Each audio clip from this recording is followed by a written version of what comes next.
Hey y'all, it's 3:11 p.m. in Houston, Texas, and then today is March the 17th, 2025. Let's watch this video of this sew-in removal. My client here is also my cousin, so she's knowledgeable about how to properly take care of her hair while wearing a sew-in. I also told her that when she was ready to take it out, I would take it out. This is her natural hair with a trim before I installed her foundation and those bundles. And I wanted to clip this in so that you can see the date and the time. And towards the end, you're going to see her natural hair now. I'm going to first start by removing these tracks. She's wearing a sew-in. Sorry. She's wearing a sew-in, no leave out.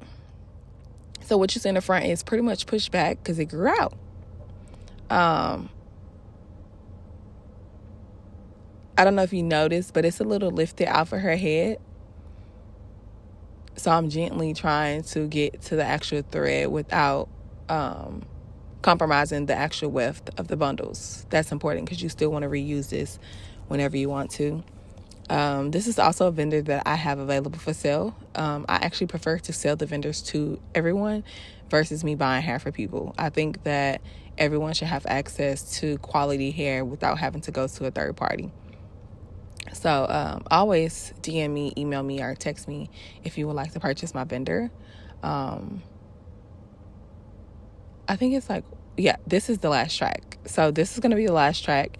And then after I cut this track off, we're going to see her net and her foundation. I think it's going to be just her foundation, and you'll be able to see the difference between how that braid began and then how it pushed all the way back in 7 months. So this is the last of the net, and that's the foundation. This is why I do not recommend clients taking their own hair down. That is a facial steamer in the background. That is helping me to moisten up her hair so that I'm not taking down her foundation while it's still dry and just in the phase of just like the buildup and the client sweat.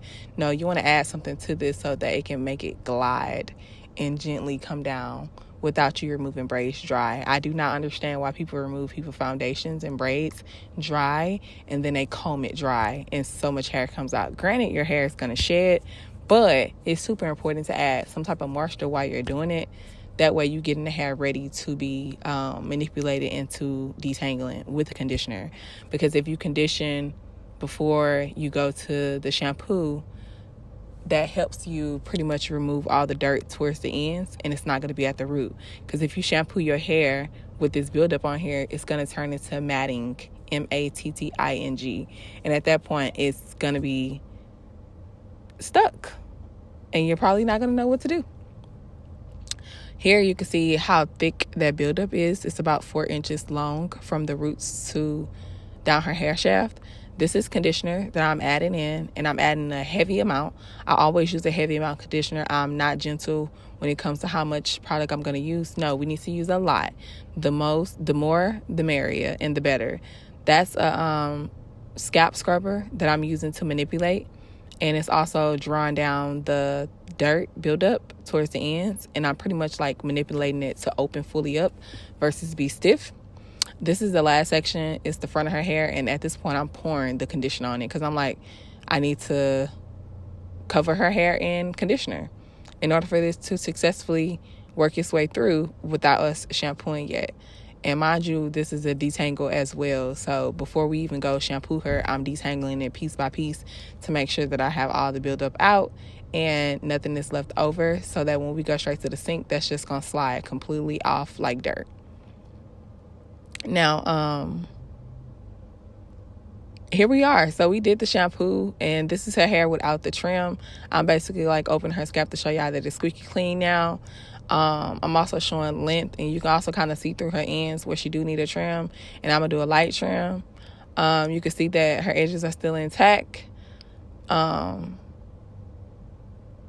Bubby. And now I am going to go in with the blow dryer to make sure everything is just all stretched out.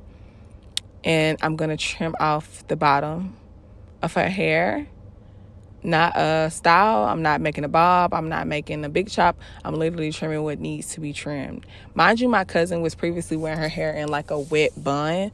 So, naturally, her ends are manipulated like that, but she did have a goal to trim that all off so that her hair can be fuller and appear more healthier compared to dried out. So we're doing a light trim right here. And then after her trim, I like to go in with a, mind you, there's no products on her hair, as you can see. I like to go in after the trim and do piece by piece with flat ironing with no products. That way, nothing's compromised. It's just literally the natural hair. And also, too, within myself and my clients, using my GRS oil, it's growth oil and it's a moisturizer. We all have a natural shine to our hair. And I believe it's the mango oil that is giving us that natural shine. Because you're going to see when I flat iron her hair, it's just going to be silky with no products, just have a natural shine to it. And we're finna go right into it. I'm finna show y'all. I'm using a Baby Bliss. Is it Baby Bliss or Baby Bliss? I'm using a Baby Bliss flat iron.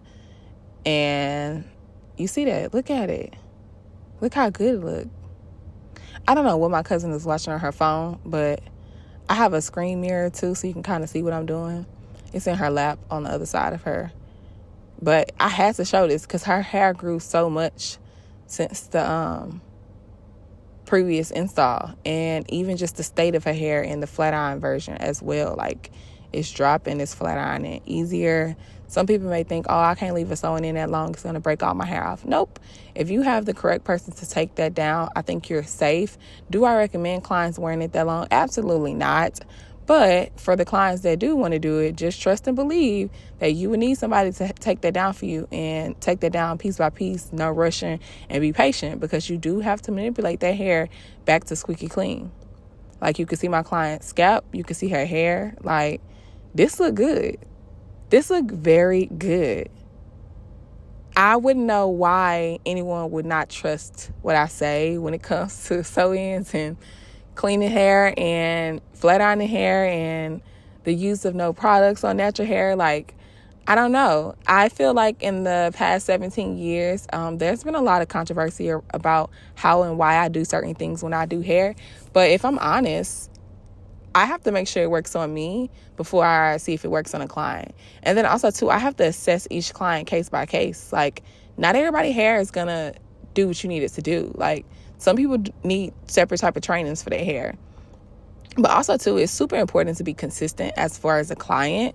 Because if you're not consistent, then the state of your natural hair won't be in your best interest. But I'm going to wrap this up.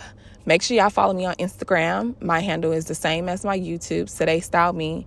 Same on Twitter, same on TikTok. Make sure y'all are connecting with me on all social platforms so that I can make sure I'm on point with my content. I've been afraid of YouTube because I know YouTube needs to be lengthy, but here I am. This is my first official video, past 5 minutes on YouTube, and I hope y'all like it. So leave me a comment below and let me know how I did, and then I'll talk to y'all soon. Okay, bye.